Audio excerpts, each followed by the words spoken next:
दो बैलों की कथा व्याख्या भाग 5। पाठ का अंतिम पड़ाव चल रहा है और इस अंश में हीरा और मोती की कठिन परिस्थितियों और उनके भविष्य को लेकर बढ़ती आशंका का चित्रण किया गया है। दोनों मित्र पूरे एक सप्ताह तक बंधे रहे।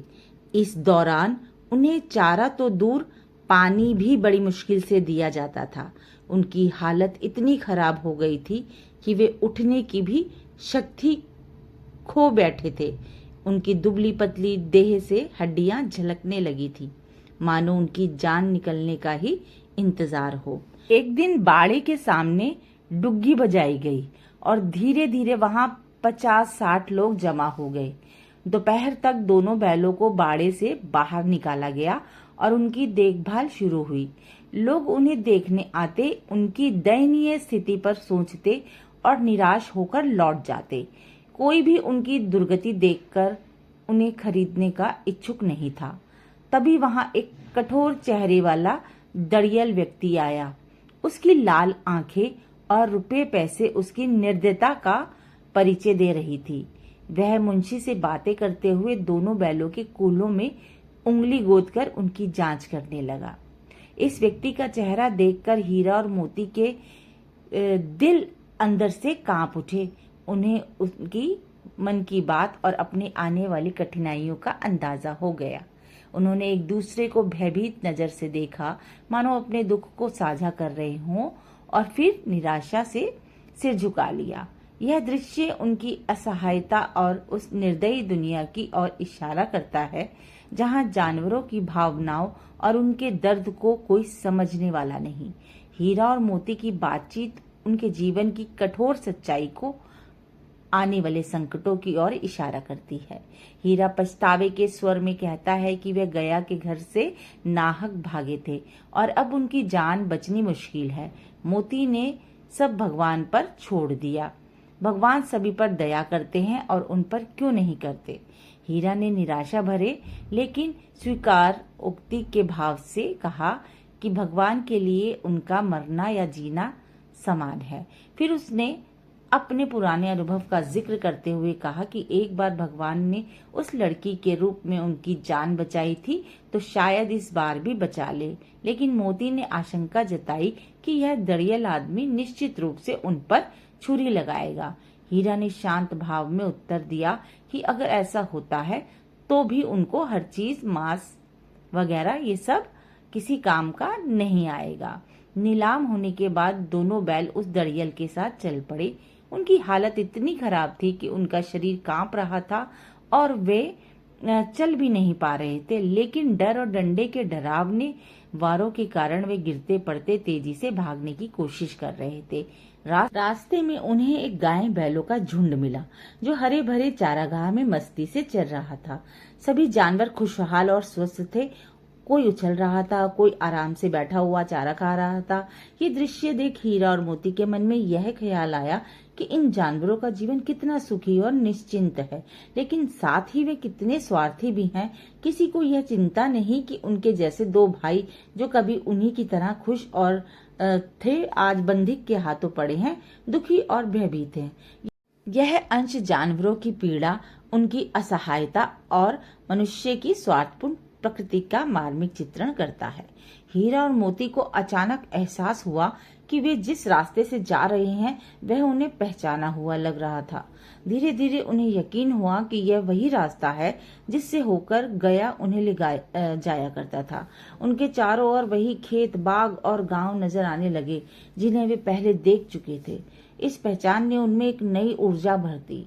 उनकी थकान और दुर्बलता मानो पल भर में गायब हो गई। जैसे ही उन्होंने अपने हार खेत को देखा, उनकी खुशी का ठिकाना नहीं रहा। हीरा ने कुएं को देखकर पहचान लिया कि यही वह कुआं है जहां वे पानी खींचने आते थे। मोती ने खुश होकर कहा कि उनका घर अब पास ही है। हीरा ने इसे भगवान की दया माना। मोती ने तुरंत कहा कि वह अब घर भागने वाला है, लेकिन हीरा ने उसे बताया कि दड़ियल ऐसा करने नहीं देगा।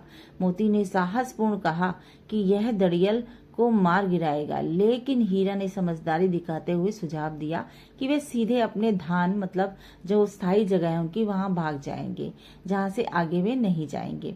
दोनों बैल खुशी से बछड़ों की तरह उछलते कूदते अपने घर की ओर दौड़ पड़े। उन्होंने अपने धान को पहचान लिया और वहां पहुंचकर खड़े हो गए। इस बीच दड़ियल भी उनके पीछे भागते हुए आ रहा था, लेकिन दोनों मित्र अपने घर की ओर दौड़ते चले गए। इतने आनंदित थे कि किसी और की बात सुनने की चिंता ही नहीं थी। झूरी अपने घर के द्वार पर धूप का आनंद ले रहा था। जब उसने अपने प्रिय बैलों को, हीरा और मोती को आते देखा, वह खुशी से दौड़कर उनके पास चला गया और उन्हें गले से लगा लिया।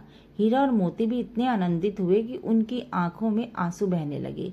मोती खुशी के मारे झूरी के हाथ चाटने लगा, लेकिन उनकी खुशी में खलल डालते हुए दड़ियल यहाँ पहुंचा और बैलों की रस्सियां पकड़ने लगा। उसने दावा किया कि ये बैल अब उसके हैं, क्योंकि वह उन्हें मवेशी खाने, जहाँ पशुओं को बंद रखते हैं, वहां से नीलामी से लेकर खरीद कर आया है। झूरी ने तर्क दिया कि ये बैल उसके हैं और यह किसी को अपने बैल नहीं देगा और कोई ले नहीं सकता। उसने दड़ियल को झिड़कते हुए कहा कि बैल उसके द्वार पर खड़े हैं, जो इस बात का सबूत है कि वे उसके ही हैं। दड़ियल ने बैलों को जबरदस्ती ले जाने की कोशिश की, लेकिन तभी मोती ने अपनी ताकत दिखाते हुए सींग से उसे पीछे धकेल दिया। दड़ियल डर कर भागने लगा और मोती उसे गांव के बाहर तक दौड़ाता रहा। दड़ियल ने गुस्से में पत्थर फेंके और गालियां दी, लेकिन मोती बिना डरे विजयी योद्धा की तरह खड़ा रहा, उसका रास्ता रोके। गांव के लोग यह तमाशा देखकर हंस रहे थे। आखिरकार हार मानकर दड़ियल वापस लौट गया। मोती अकड़ते हुए विजेता की तरह गांव में लौटा। हीरा ने मोती से कहा कि उसे डर था कि कहीं गुस्से में आकर वह दड़ियल को मार न डाले। मोती ने गर्व से कहा कि अगर दड़ियल उसे पकड़ता तो वह उसे यूं ही छोड़ता नहीं। झूरी ने अपने बैलों के लिए नादों में खली, भूसा, चोकर और दाना भर दिया। दोनों मित्र खाने में जुट गए, जबकि झूरी उन्हें सहला रहा था। इस दृश्य को देखने के लिए गांव के बच्चे इकट्ठे हो गए और पूरा गांव इस खुशी में सराबोर हो गया। उसी समय झूरी की पत्नी भी आई और दोनों बैलों के माथे को प्यार से चूम लिया। यह क्षण स्नेह, अपनत्व और खुशी का प्रतीक था, जो इस पूरे घटनाक्रम को एक सुखद अंत देता है। बच्चों, ये पाठ यहीं आपका समाप्त हो जाता है और आपने इसमें जो कुछ भी सीखा, इस पाठ को लेकर उसको अपने जीवन में जरूर आप उतारिएगा। दोस्ती, मित्रता, सौहार्द, सब कुछ आपने इस पाठ से बहुत सारे नैतिक मूल्यों को आपने इसमें जाना, इसमें सीखा, तो इनको अपने जीवन में जरूर अपनाइएगा।